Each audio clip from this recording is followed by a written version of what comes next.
Hi friends, first we need to remove the cover of microwave oven. Then in the bottom side of microwave oven, we can locate turntable motor. So this is a turntable motor. So I am removing it.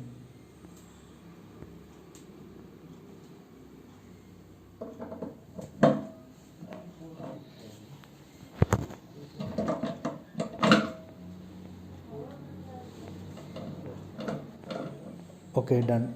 Then you can buy new turntable motor and connect to same location, so that way we can fix loud noise.